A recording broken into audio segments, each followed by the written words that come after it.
Good morning, good afternoon, good evening, wherever you're joining us from.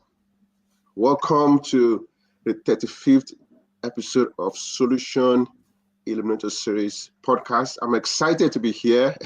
You don't get this kind of guest every time. This I'm here with my guest, Aaron Beverly. I'm going to read his introduction. My guest, Aaron Beverly, is the winner of the Toastmasters International Speech Contest, giving him the title 2019 World Champion of Public Speaking. He considers himself an introvert, but through hard work and dedication, and also the support of invaluable supporters, he was able to have this title 2019 World Champion of Public Speaking. He has been invited to speak at Fortune 100 companies and notable universities. He had the opportunity to engage various audiences across the world. And I'm privileged to have my guest today, my fellow Toastmasters or fellow storyteller, Aaron Beverly. Much appreciated. Thank you for having me. Thank you so much. It's a privilege to be here. It's a privilege to be here with you. We don't talk to people like you every day. So once in a while, you have the privilege. Well, some people talk to me every day. Oh, wow. That's your family. That's your very close family and friends. Thank you so much. Let's get into it. Your biography, you said something in your biography that really got me excited. You said introversion is an asset when it comes to communication. Being an introvert and doing this, it means a lot to me. But I want our audience to understand your own perspective of saying that. Yeah, absolutely. When I was coming up, I was always introverted, meaning that whenever I was around a large group of people, I would lose energy and I would regain my energy when I was by myself. So I was always more of a loner. I was always fine being by myself as a kid, playing by myself. But growing up, I realized that there were people that said that I needed to talk more, that I needed to be in the spotlight more, because those were the people that got ahead. I tried that and I wasn't really comfortable with it. And I tried it for a long time, but it never felt quite natural for me. And sometimes I could fake it better than others. But when I really started to sit down and learn more about being an introvert and what it truly means, that's when I started to realize that all of the things that we typically know as introverted traits, one, for example, when we think, we like to internalize a lot. So we're very internal. We like to think how we can better ourselves. And that's really useful if you're trying to create a story, if you're trying to create a personal story, and if you're trying to come up with some ways that you've learned different lessons throughout your life. So that introspection is very, very valuable. And it's more well known for an introvert. Not saying that an extrovert can't have it, but that's one of the skill sets that an introvert has. A lot of times introverts are quiet, and quiet is giving you an opportunity to listen. So when people talk to me, they'll typically find themselves talking more than I will talk, and I will listen to them. And I get told how good of a conversationalist that I am, or how easy it is to talk to me. And it's only because I choose to prioritize the other person talking versus me talking. Wow. So those are just a couple of examples of how, as an introvert, you can utilize certain traits to make yourself better as a speaker and in social environments. Good. Thank you so much. And in a work environment, amongst friends and family, you can see that people want to keep talking. And it seems that the person with the loudest voice always dominates. And I've seen people try to talk the other person down. Mm-hmm. And so it seems that the person that has the louder voice has something to say, but then that's not always the truth. Thank you for sharing that. Now that we are starting the conversation gradually, we know your title, 2019 World Champion of Public Speaking. That's not a small feat. But my question is, when and how did you start your public speaking journey? Wow. My public speaking journey, I would have to say, started when I was about 6 or 7 years old, and my mom forced me to read a passage from the Bible in front of the entire church congregation. But I would say formally, it started around 2013. And that was when I gave my first workshop presentation. I remember giving a presentation about crucial conversations. So it was a book about how to handle conversations when the stakes are high or when emotions are high. And I remember how good it felt to teach people and for people to take what I was giving and come up to me afterwards and say that what I was giving to them was valuable. That sent me down a path of, okay, this is something that I want to do regularly. So that was the first time that I became a professional public speaker, if we want to call it that. And I haven't looked back since. Oh, wow. Thank you. Thank you. And we always have to speak. It's better anybody starts a journey at a very early age, which is what you did. And that was really good. So now let's talk about the world champion of public speaking. Yeah. How long did it take you to prepare for a typical speech, a typical contest? So we have three. I watched your video, 2012, 2016, 2019. You can use any one of them as an example. How long does it take you to prepare? Well, that may be a bad question to ask me, because for me, speaking is a gift, but it's also a curse, because it was always in my mind. How can I make this speech better? I cannot tell you how many times I ran my 2016 or my 2019 World Championship speeches in my head. It's literally countless. And I'm always thinking about how to say certain lines or how to reword a certain sentence so that it's more powerful. It was always in the back of my mind.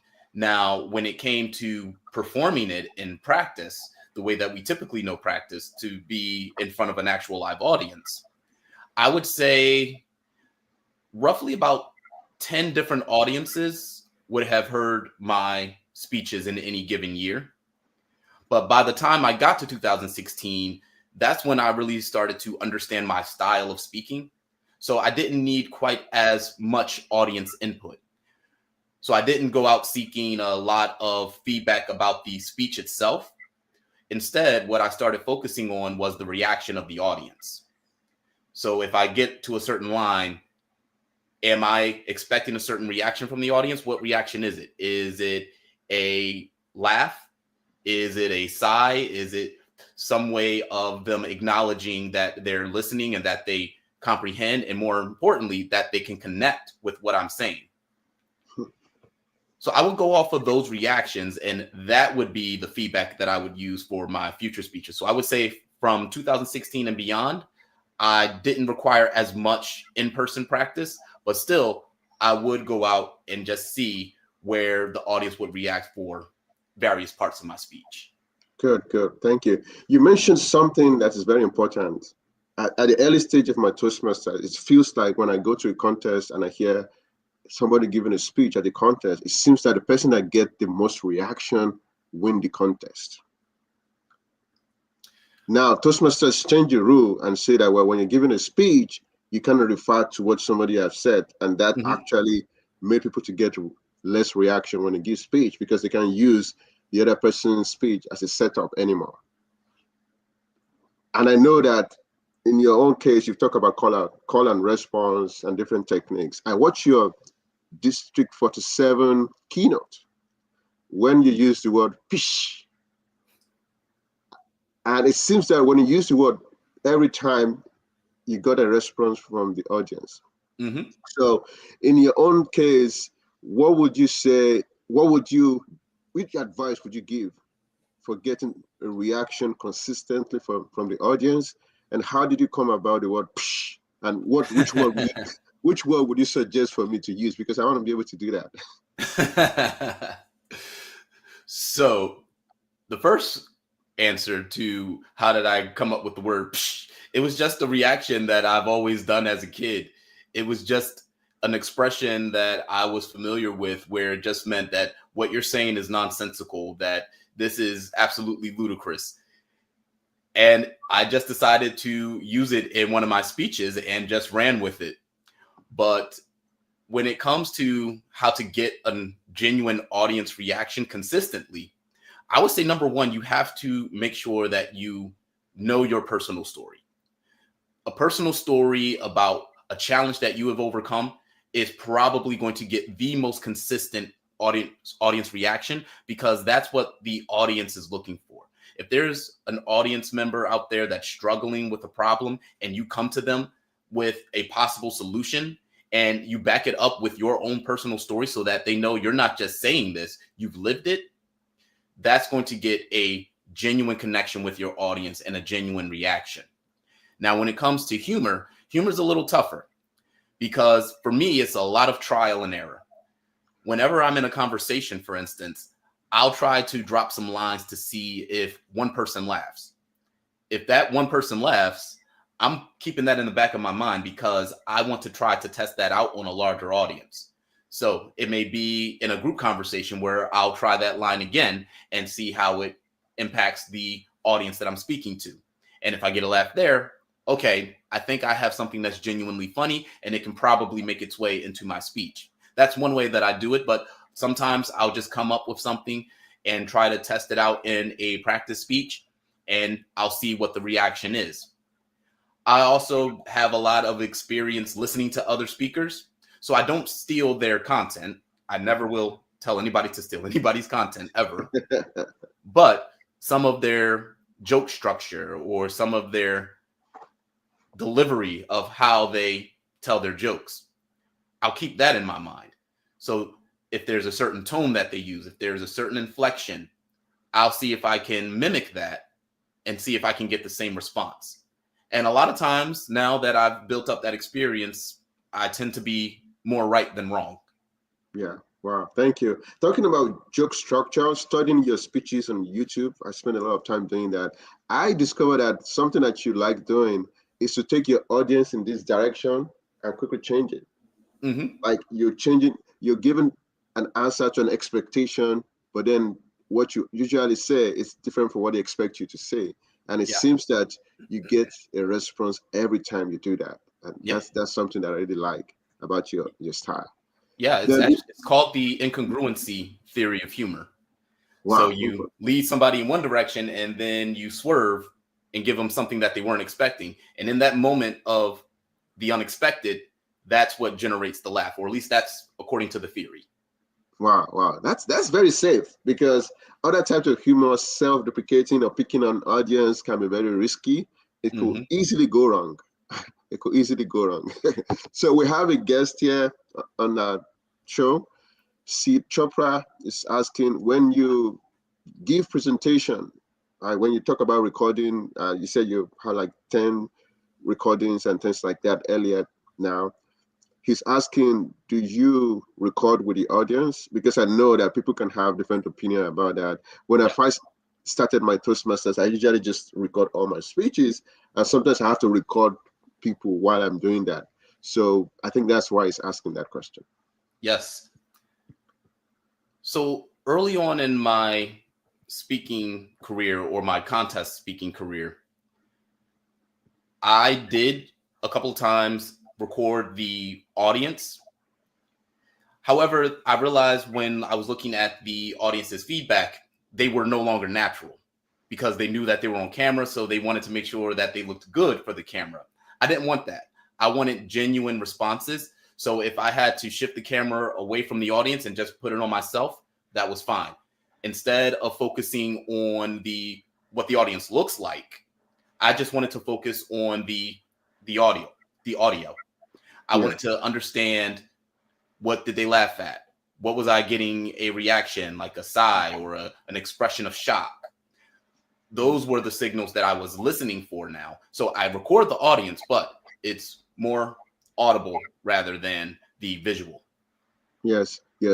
So something that I also find very interesting is when you talk about audience. I've experienced different audiences before. I've have people or audience that I in quote I can call unfriendly or or difficult audience that probably are doubting what you're saying based on their facial expression, or they're even showing that they don't like you. My question is, have you found yourself in such a situation, and how did you maneuver it? I don't think I've ever had a situation where I had to speak to a hostile audience where they were just not listening to me because they didn't think I had anything of value to say. I don't think I've ever had an extreme audience like that. One thing that I will say to your question, though, is that a lot of times we think that the audience isn't receiving what we're giving, and we may misjudge a facial expression or a gesture. For instance, if somebody's crossing their arms, but they're looking directly at you, one would think that, oh, they don't like what I'm saying, or they're defensive. For me, crossing my arms is actually a rest position. And it's actually when I'm looking directly at somebody, when I'm crossing my arms, is I'm focused on what they're saying. So we shouldn't misjudge somebody's gesture or body language all of the time, because there could be somebody, for instance, that's yawning while you're talking, but it could just be because they haven't had enough coffee yet, but they're very interested in what you had to say. Yes. So I always try to keep that in mind when I'm speaking to my audiences, that if I see a certain expression or if I see somebody with a certain body language, I don't try to read too much into it, and I keep going on with what I was talking about. Now, what I will focus on is the person, or are the people that are smiling, the people who are giving me good feedback. And I'll work off of that energy. And while I'm still addressing all of the crowd, I'll still eventually make eye contact to everyone, including the ones who are seemingly not very responsive to what I'm saying. But at the same time, I'm feeding off of the positive energy and going about my talk. Wow, interesting. I mean, a good example of recent event is the inaugural speech that Elon Musk gave a sign, and people have different opinion about that. What does this mean in America? What does it mean in Germany? And things like that. We're not going to get into politics today. That's going to be another day. Now, I think Sid said something here. It's kind of hard to accurately assess and remember the audience reaction presenting. Of course, it takes a skill to maneuver that. And do you have anything to say about that? So I'm not sure I fully understand the question. So is it how to quickly ascertain? To quickly and accurately, because sometimes it could be interpreted wrongly. Mm-hmm.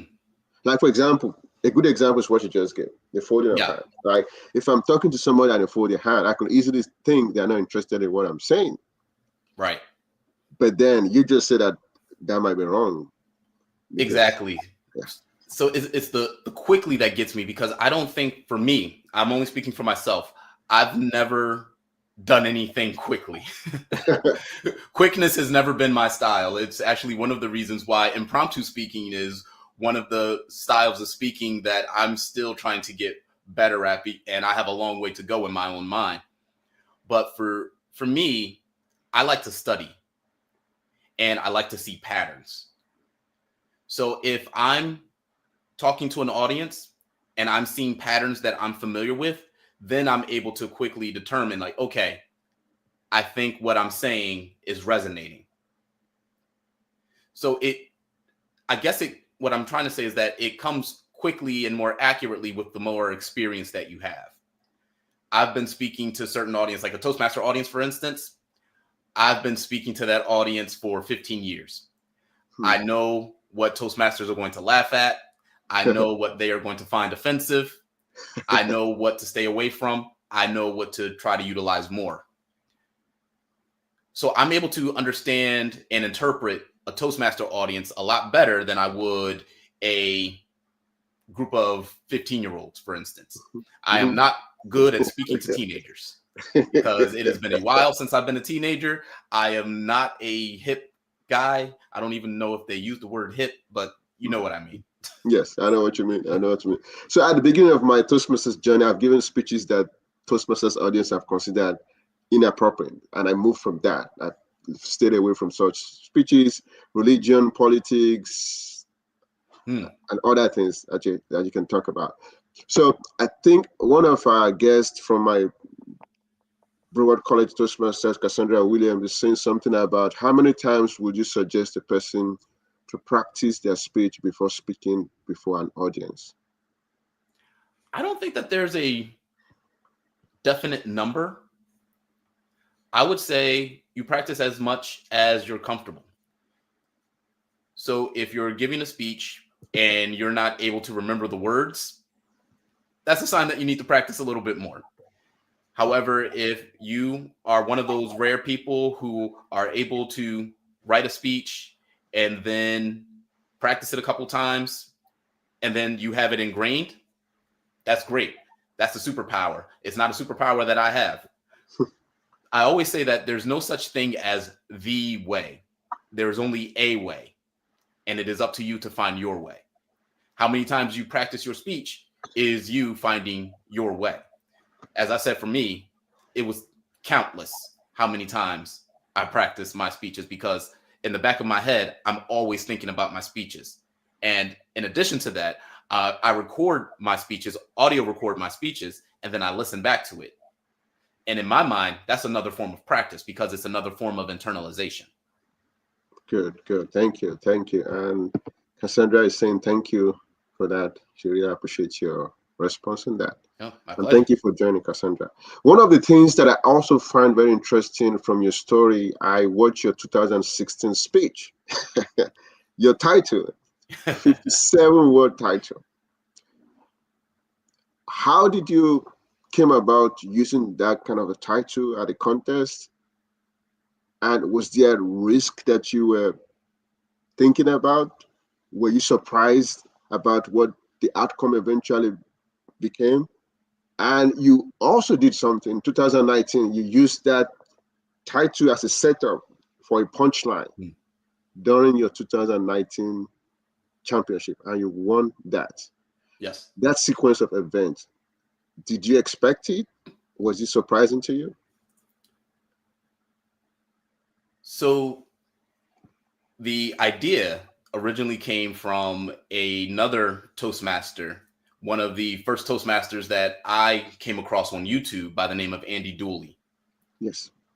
Andy had a very long title in one of his humorous speech contests at the district level, and I believe he won that. And I thought to myself, wow, how cool is that you have this long title that generates this laugh before you even step on the stage. But not too many people would have been brave enough to do that in a contest setting because there are risks, or at least there are perceived risks when it comes to that. Will the judges accept that? Will the contest chair allow you to do it? So there was definitely a risk. And I did have some contingencies just in case that Balraj, who was the contest chair at the World Championship in 2016, I had a contingency just in case he said no. However, I gave Balraj my title and he looked at it and all he said was, okay. And that he went with it. And the reaction, I expected the reaction because a lot of Toastmasters had seen Andy Dooley and they thought that no one was ever going to be brave enough to do that at the World Championship. So the fact that I did, and then my title just kept going on and on. My title was longer than Andy Dooley's. In fact, people were telling me, Aaron, maybe you should cut the word from 57 down to 20. And I thought to myself, no, because somebody can remember 20 words. But 57, only a crazy savant of words is going to be able to remember all of that title in the first time hearing it.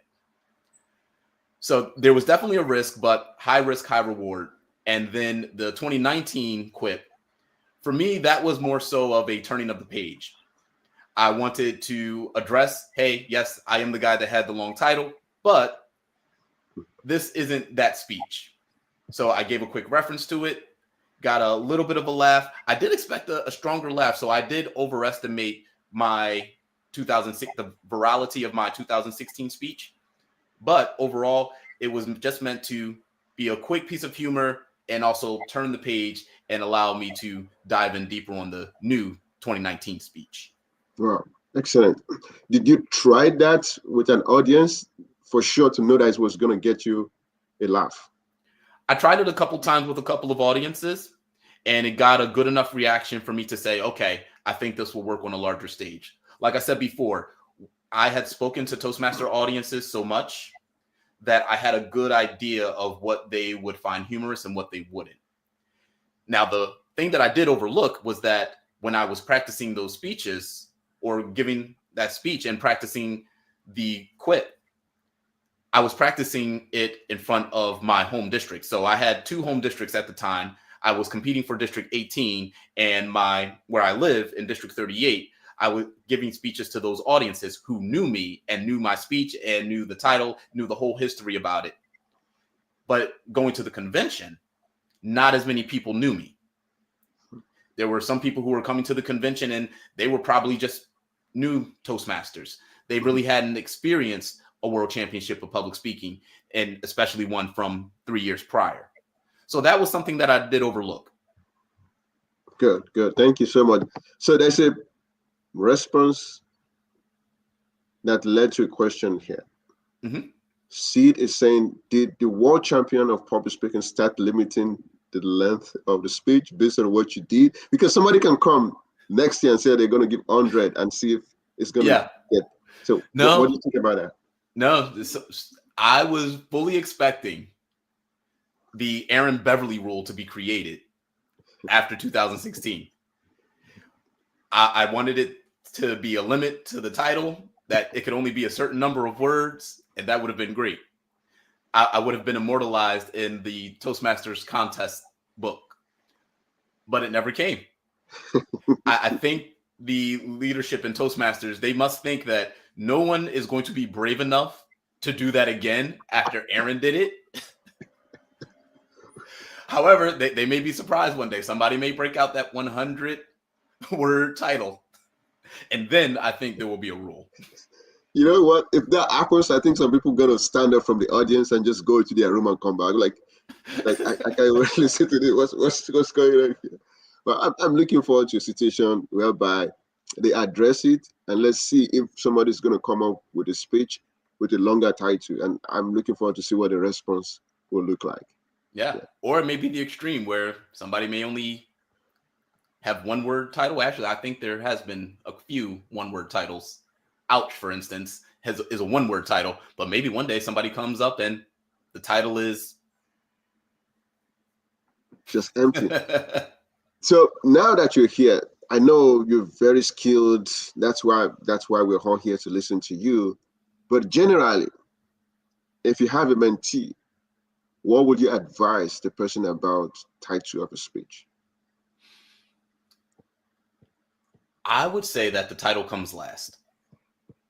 To not put so much pressure on yourself to come up with a great title. Yes, the title is the first introduction to the speech, but at the same time, I believe that the true content of your speech is what should shine the most. And in fact, one of the reasons why I wanted to give a long title for my speech was because I was tired of people saying that your speech title has to be short and concise and memorable. And I would always hear that. But my thought process was, they're not supposed to just remember the title. They're supposed to remember the content of the speech. So I decided, okay, I will make a title that is not going to be easily memorizable. And I did that. Nobody remembers the exact speech title. Very few people remember the exact speech title. But a lot of people know about the title and how it made them feel. And for me, that's a better impact of the title than just the stressing about what your title should be. So I always go for the effect. And the effect also comes from the content of the speech. The title is just an add-on. Thank you so much. You mentioned something that is very important in speeches, how the title makes the audience feel. Audience feel.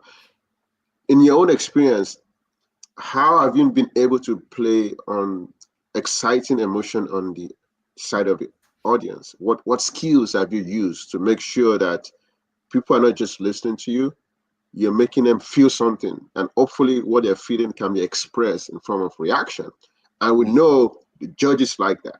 Yeah. Judges like it when somebody's giving a speech and they can look at the audience and say, well, the audience is actually reacting to this speech. So what is the playbook for you to make sure that your audience can be moved emotionally and hopefully respond through their reaction?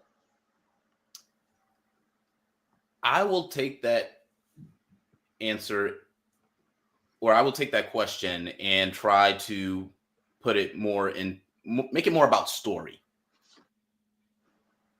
It's not necessarily about how the speech itself makes them feel. Now, there are definitely ways that a speech can make somebody feel, and it really comes down to that personal touch. But for me, when I'm on stage, especially for a speech contest for Toastmasters, I'm focusing on the characters in my story. It's not, can the audience really connect with me and react to what I'm saying? Can they connect and react to the character in the speech? So not Aaron Beverly, the speaker, but Aaron Beverly, the character. For instance, if I just walked up to somebody and say that, hey, I went to a wedding and I had to protect the shoes, okay, that's fine.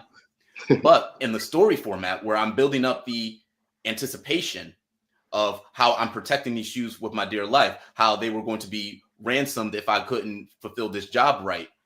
So people are getting behind Aaron Beverly, the character, because he has this mission, and there's an antagonist that's trying to take the shoes from him. And this is a crazy story about him protecting the shoes and how everybody's trying to get them from him. And at the end, I lose the shoes. And because I built up so much anticipation, because I had built up so much tension in the speech about me protecting those shoes, when I told the audience that I lost the shoes, there was an audible, oh, because the audience was invested in the character drama.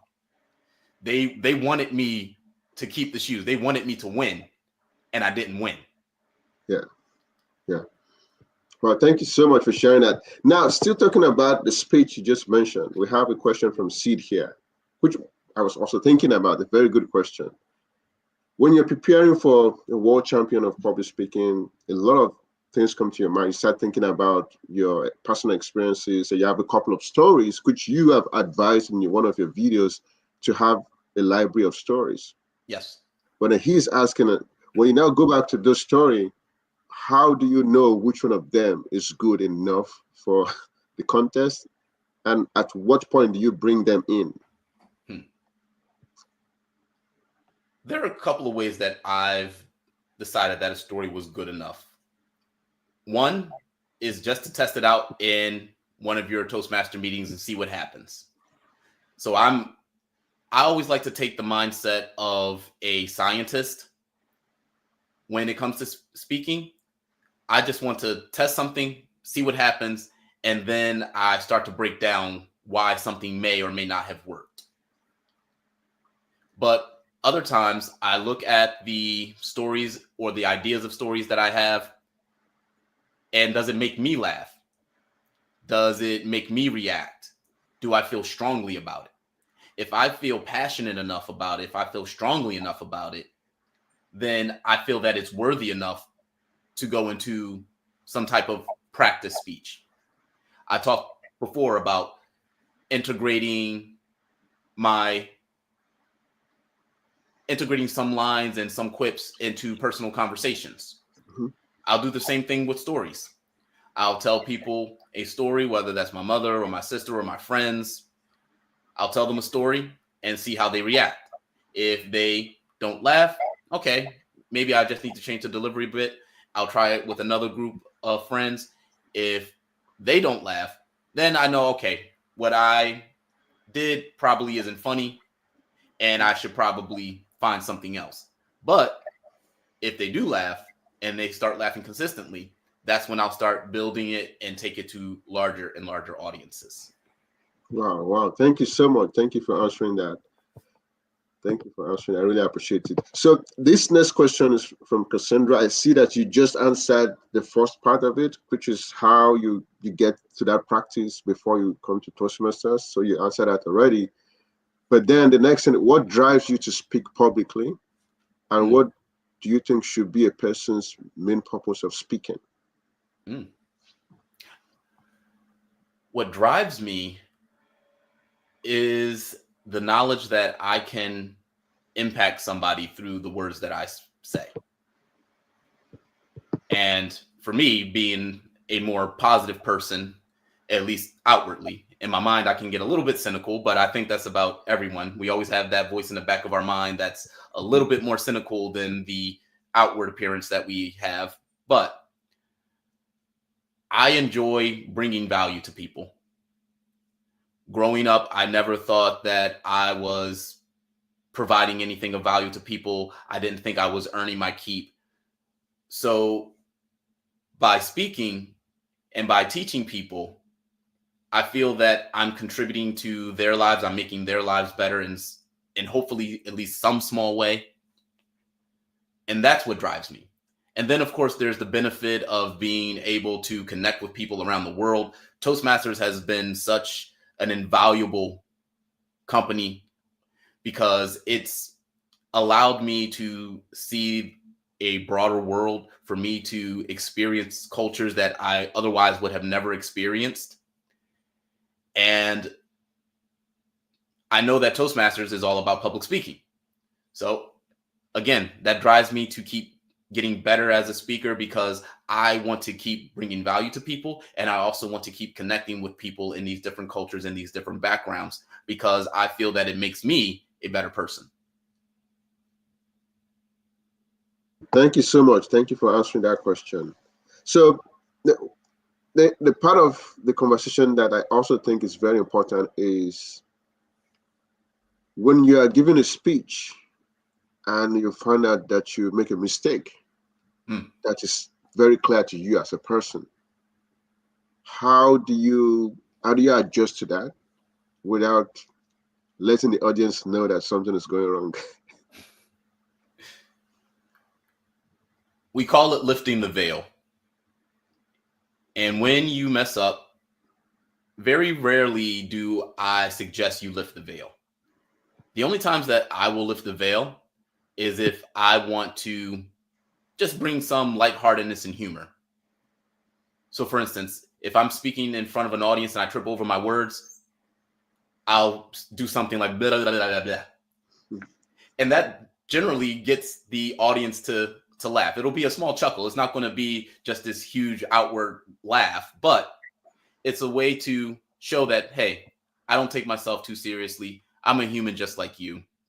A lot of times we as the speaker, we get into our own head and think that we have to be perfect. And I don't think that I've ever been perfect in any talk that I've ever given. It's always about that. It's always about how you perceive yourself more than how the audience is actually perceiving you. So whenever you're thinking that, oh, I just made a mistake. Oh, did the audience notice that? Stop thinking like that. The audience probably didn't even notice. And if they did, if you keep going on as if nothing happened, they're going to forget about it, especially if you're giving them something of value, because what they will remember is the value, not the mistake. Wow, thank you so much. Excuse me. In one of my clubs, I have a distinguished Toastmaster that I would say that as a Toastmaster, we don't apologize.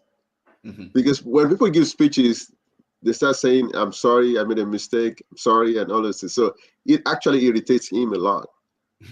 And so just to make sure people don't do that again, that's always what he says. So I was just hoping to hear your own opinion about that. And thank you for sharing that.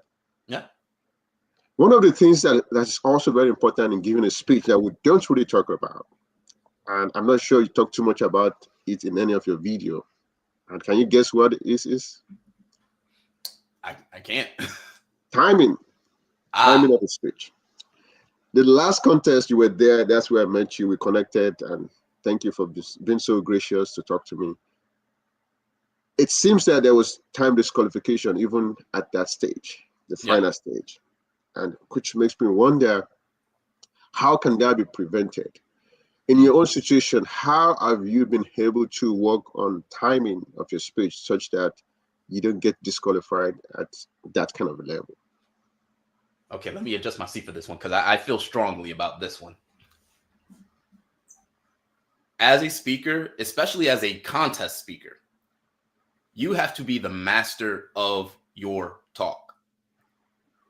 Meaning that you need to know exactly what words are going to generate a response from the audience. So you should have had enough practice and enough iterations of your speech to know what the audience is going to react to and what they won't. You also need to know at what time in your speech will you see the green light, which is the minimum time limit, the yellow light, which is a warning that, hey, you have 2 minutes to wrap up, or 1 minute to wrap up, or something like that. I forget the exact time, and what are you saying when you see the red? Now, when you see the red, you have 30 seconds. And if you go over that 30 seconds, you will be disqualified. You have to know what word you have to say, or what word you say when you see those signals. Now, sometimes the audience may react in a way that you weren't expecting. Sometimes, no matter how much you practice, the audience is going to laugh at something that you weren't expecting them to laugh at, or they're going to laugh longer for something that you weren't expecting them to laugh as long for. When that happens, you can adjust your pacing so that you can get back on track. One of the things that I did as a speaker, I would time the audience reactions. So if I were to show you a script of one of my speeches, after every line, you would see a number sequence. It would be 1, 2, 1, 2, 3, 4. And I'm timing my audience's reaction in the script so that when I read out the script, I'm going to pause for those many counts because I'm expecting some reaction. Now, when it comes to be live, if the audience doesn't laugh as long, okay, that's fine. I have now a lot more margin so that when they do laugh for longer than I'm expecting, I can allow them to laugh a little bit longer because I have that margin already built into my speech. Example, when I was given the 2016 World Championship of Public Speaking speech, one of the lines that I said, be honest, you enjoyed that, didn't you? So in the script, those lines, be honest, 1, 2. You enjoyed that, didn't you? 1, 2, 3, 4, 5, 6. Because I knew that that was going to get a bigger laugh. I think the longest that I've ever counted for, I think the longest may have been an 8 count. And I think it was that reaction, you enjoyed that, didn't you? Because you were almost sure that was going to get a reaction. That was going to get a long laugh. Wow, interesting. Thank you for sharing that. One of the things that we also talk about when giving a speech is that as a speaker, you have to grab the attention of your audience, or in a better way, capture the attention of your audience with a hook. And even in professional world, we talk about elevator pitch. And people say, well, when you're in an elevator with somebody, you have to grab the person's attention, say something in a way that they're going to feel like contacting you so that they can have more conversation with you. Mm-hmm. And most commonly, what people have done is to ask a question, a rhetorical question. I want to know your thoughts about capturing an audience. What other things can be done besides just asking a question, such that we can also improve our speaking through that? Right. There are a lot of ways to get attention. A lot of times when we say you need to have a good hook, and that's, you have to have a good premise or a good topic that's going to make the audience want to hear more.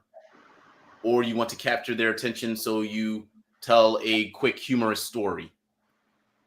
There are so many different ways to get the audience hooked into what you have to say. Silence is another one.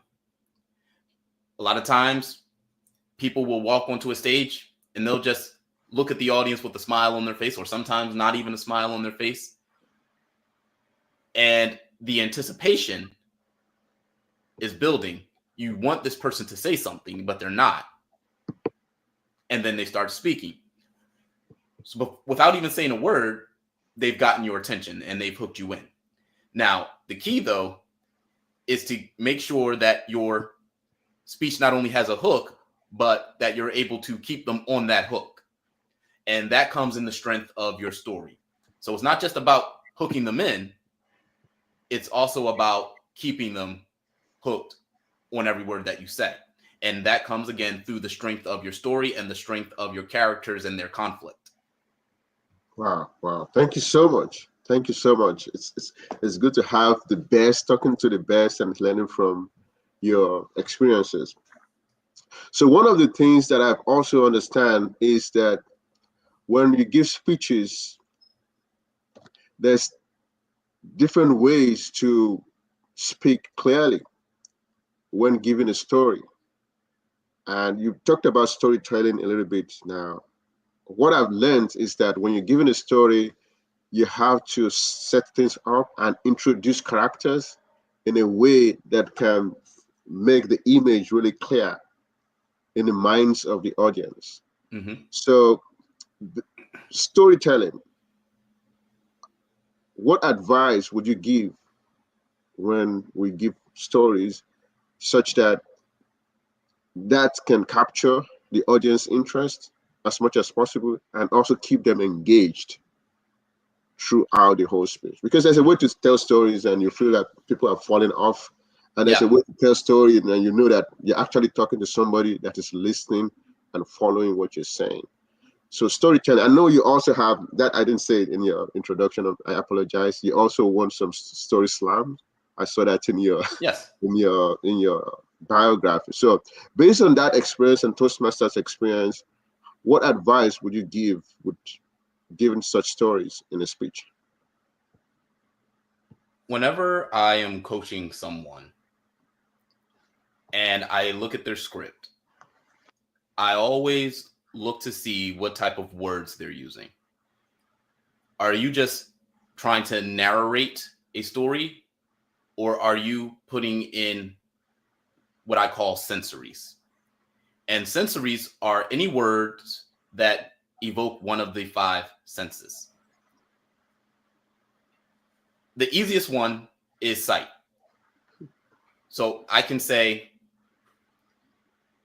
I was running. Okay, you're running, but I was frantically running down the street. So, okay, not only are you running, but you're frantic about something and you're running down the street. I can see the street clearly in my mind. And you don't have to go so detailed that you make the audience, you force the audience to think exactly what it is that you have in your mind. Mm-hmm. No, I say I'm running down the street, and the street for me looks like my neighborhood block. Mm-hmm. However, the street for somebody in India looks different. The street for somebody in China looks different. But street sparks a visual in their mind. So when you say, how do you keep the audience engaged? I like to engage their minds with sensories. So I'm putting in so much vivid language, so much visual, so many visual words in there that I want the audience to have a picture in their mind. One of the signals that I knew that a contestant was going to be dangerous for me was if they were telling their story and I was visualizing their story as they were giving it. I remember in 2018, for instance, I was the first speaker. Mm-hmm. And it was a strong showing. And it was the last speaker. He was giving his speech. He was talking about a car chase that he was in with the cops. And he was talking about this, how fast he was going and the sirens that were running. And as he was talking, as he's giving all of these images, I'm visualizing it in my head. And at one point, I just had to say, uh-oh, this guy is dangerous. He may win. And sure enough, he won our district contest in 2018. So those visuals are very important. not just for the general engagement of the audience, but the engaging of their minds. Wow, wow. Thank you. Thank you so much for saying that. We have a question from Sid here. It's saying, what are the mistakes you see when domain experts are presenting to people outside the discipline or lay audiences? They forget that these audiences are not as knowledgeable as they are. And it just happens time and time again. And it's so easy to do, especially when you're working on something and you see it every single day. To you, it's logic. To you, this is just basic knowledge. But you have to remember, your audience didn't put in as much study as you. Even I get caught up in this sometimes when I'm trying to give people tips about public speaking. And they ask me, well, Aaron, how can I become better with vocal variety? And to me, it's just logical. You just shift your voice around a little bit. You pause here and there. But I have to remember, I can't be that general because to me, it's logic. But for them, they have to learn it a little bit more. So I have to break it down a little bit. So I tell them that, hey, there are various ways that you can practice vocal variety. You can do volume. You can go very high. You can go very low. You can do speed. You can speed things up, or you can go slowly. And you can mix it all up together. You just have fun with it and practice it. So you have to keep in mind that things that are logical for you may not be logic for somebody else. You always have to put yourself in the audience's shoes, not your own. Wow, wow, wow. Thank you so much for sharing that. Really appreciate it. One of the things that you mentioned in your videos that I've watched is having a public speaking mentor. That impacted your journey when you were developing, and you're still interested in that. So what would you advise when someone decides, well, they want to find a mentor? Who should they choose as their mentor in that kind of situation? Well, I had criteria for finding a quality mentor. And for me, the first one is that your mentor should be someone who has been where you want to go. For me, I remember when I was first competing. I first competed in 2012, thought that I was going to win the entire contest in my first year ever competing. Came second at the area contest, which is round 2 of 6 at the time. And I remember thinking, okay, I need help. So I went to a person who had more experience.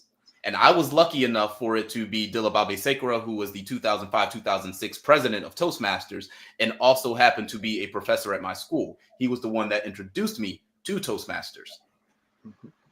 But he was also a second place winner in the World Championship of Public Speaking. He had the experience. He had been where I wanted to go. Now, he didn't reach the pinnacle. He didn't get to the he didn't win the championship, I should say. But he had made it so much further than I had ever made it at that point. And that's what you have to find. You have to find somebody who is at least one level above where you are currently placing. So if you are trying to find or if your goal is to get to the area contest, well, talk to somebody in your club who has been to the area contest. If you want to get to the district, okay, then somebody who's only been to the area contest probably is not going to be the best mentor for you. You should probably try to find somebody who's been to the district level. If you want to learn a different skill, you find somebody that's more learned in that skill. So you always want to find somebody who is just a little bit better than you, at the very least, just a little bit better than you. But to find a good mentor, they have to be where you want to be. Good. Or have been where you want to be. Good. Thank you so much for sharing that. We have another question here from Nigeria, Adekune Ojuri. Thank you for joining. So he's asking, if you were in a position of a judge, what are the probable criteria you going to be looking at to look at when you're viewing a public speaker?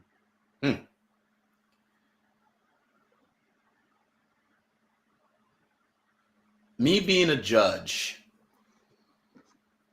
number one, if I'm at a certain level, so if I'm a judge for the World Championship of Public Speaking, for instance, at that stage, you're going to have a lot of good speakers. So I give everybody top scores. However, when you start speaking, I'm going to look for any reason to dock points. Because for me, that's going to be the best way for me to differentiate. However, at the same time, I'm also looking at the strength of your story. So when you're talking, am I able to visualize? If I'm not able to visualize it and you're just telling me things as a narrator and not really going deeper into the story, you're not telling me the emotions of the characters in your story, instead, you're just preaching to me, I know that that's not going to be a very good speech. And this may be a bad thing for me to say because now people are going to be looking at it whenever they see me at a speech contest. But when I'm at a speech contest, I'm taking notes about what I'm hearing and basically about what I'm hearing and what I'm seeing. And if I stop writing, it's because in my mind, this isn't a good speech. Because you're not taking me there. You're talking at me. You're not talking to me. You're not telling me a story. You're just telling me a speech. Thank you so much. You mentioned preaching. It seems you know one or two things about preaching. We're going to learn about that another time. Yes, indeed. Yes, I've had experiences where I was guilty of just preaching and not truly providing value to my audience. But yes, a story for another time, maybe. Yes, thank you. One of the things, I know we're running out of time, but I want to get some questions in as we wrap up. What do you think all the world champion of public speakers that you know have in common? What do we all have in common?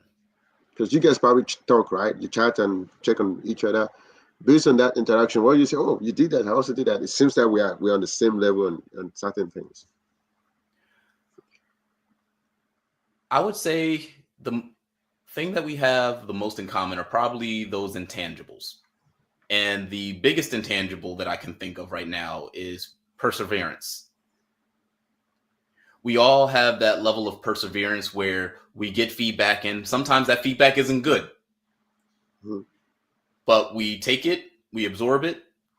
Sometimes we apply it. We apply feedback that we get. Sometimes we don't. But we just have the perseverance to keep trying. And that's what you have to do. Very few people actually win the world championship in their first year of ever competing. Wow. The majority of world champions have competed multiple times. Yes. And it's tough. Sometimes you feel like, there's no way that I'm going to do this again, especially if you get to the world championship, for instance, and you don't make it, or you get to the semifinals and you don't make it. You think to yourself, oh man, I have to go through months of preparation and months of contests again. I did that for 8 years. That was 8 years of my life. Every year going through that process. Sometimes I would get all the way to August. Sometimes my journey would stop in May. But I just persevered and kept trying over and over again until I eventually won. Good. Thank you for that answer. So looking at what you guys have in common. So if you now think about your own journey, how is your own journey different from most of other contestants that you know? Oh, every champion has a different story because every champion has different mentors. Every champion has different feedback that they've been given. Every champion has a different perspective. For instance, people ask me, oh, Aaron, what's your favorite speech contest or speech contest speech? And they're expecting me to say one of my speeches, and it never is, especially not my 2019 World Championship winning speech. I actually like my 2016 speech better than my 2019 speech. However, I enjoyed creating my 2019 speech more than I enjoyed creating my 2016 speech.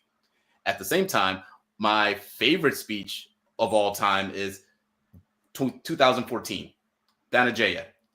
I love that speech. It's the speech that I believe transformed the way that I speak, because when I saw Dan speak, he was just so simple and yet powerful at the same time. And then if I had to give my top 5 speeches of all time in the World Championship of Public Speaking, it would be Danajaya, definitely number 1. My second would be Ed Tate in 2000. And then the next 2 are actually the more recent champions, and Jocelyn and Cyril. I love their speeches.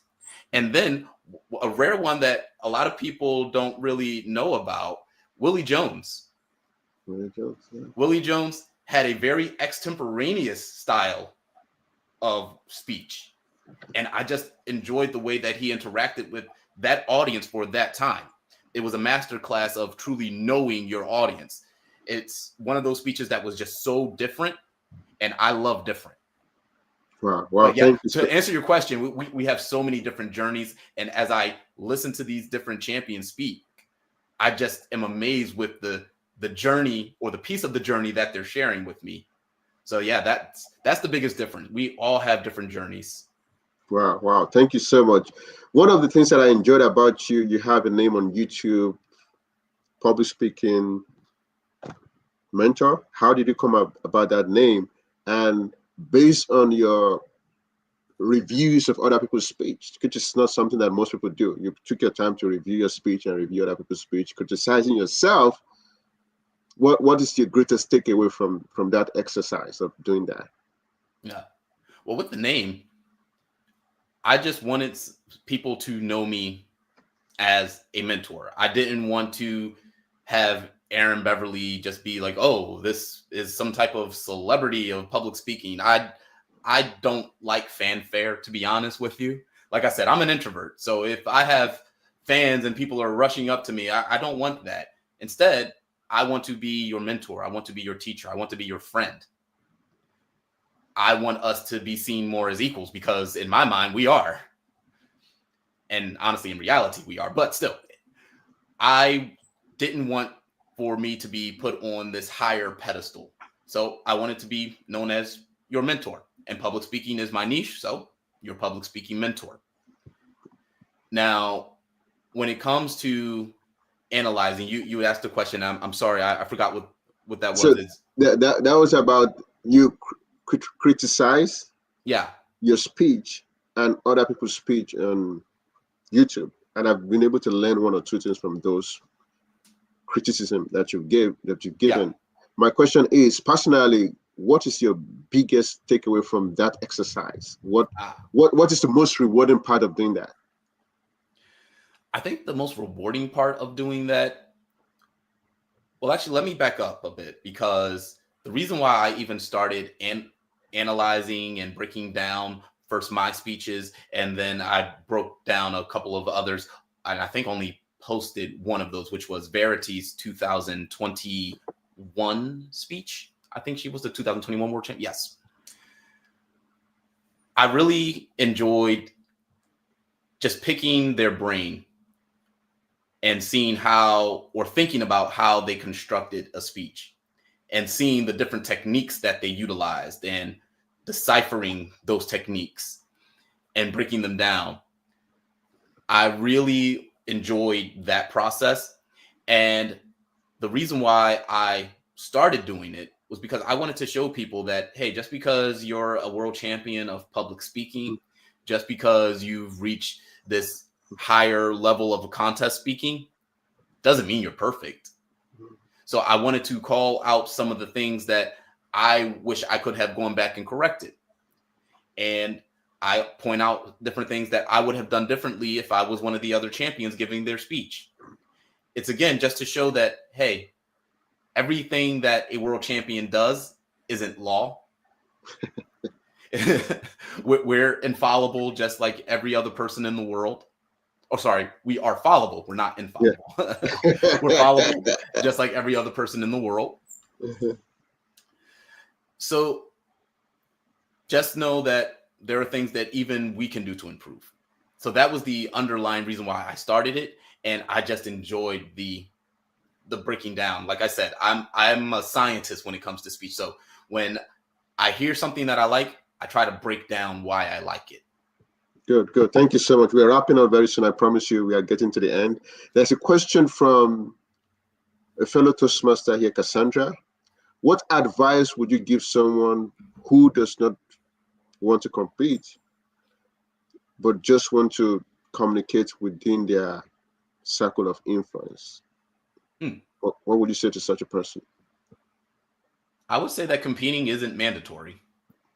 Now, I believe that there are benefits to competition.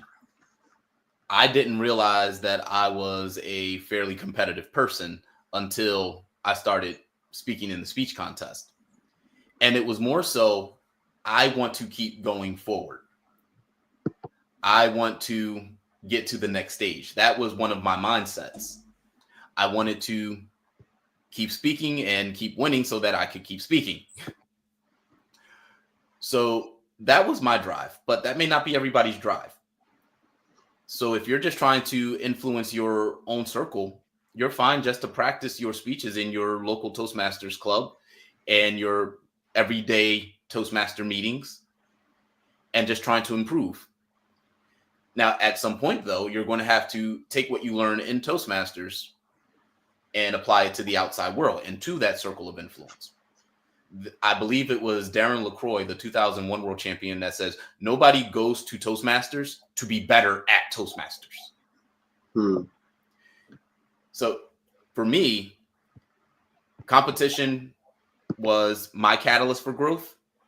But for some people, their catalyst for growth is something different.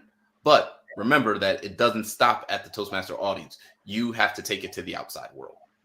Wow, thank you so much.